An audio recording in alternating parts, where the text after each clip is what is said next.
Hey guys, just wanted to do a tutorial on the soul trees of Rift because it's a little bit different than World of Warcraft if you played it, or even if you're new to this game entirely.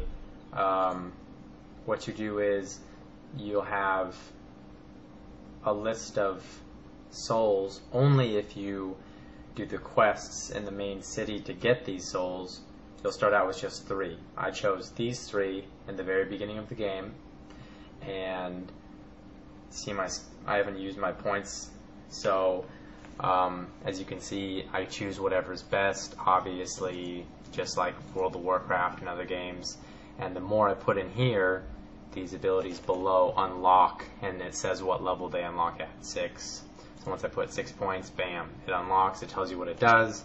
When you do it, new abilities will appear on your action bar below, or if you press P, they'll pop up and you can go to the specific class, soul, whatever you want to call it, and pick the ability and use it. In this game, you don't just get 1 talent point per level.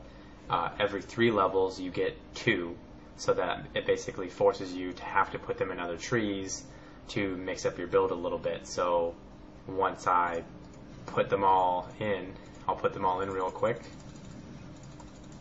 because I already know what I want to do.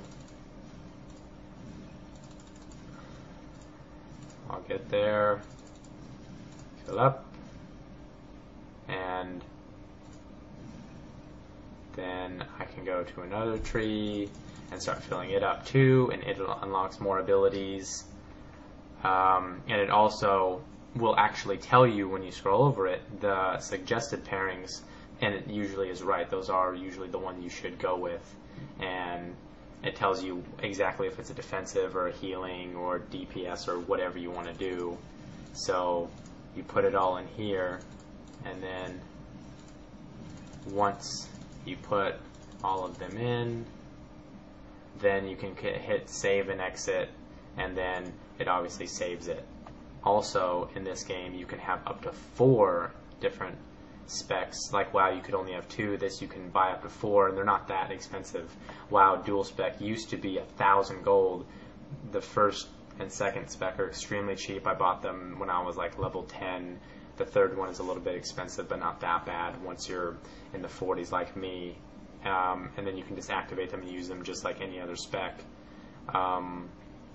So that's pretty much it. What you can do is, if you don't spend any points in one of them, I can switch them out and use whatever initial abilities they give me. I can switch it out with whichever ones I want, as long as it doesn't have any points in it. See, if I try and switch, then it doesn't have. My skill points are still in that other tree, so it doesn't let me use anything. So I can, switch back and forth. So I usually leave one open, so I can switch it up.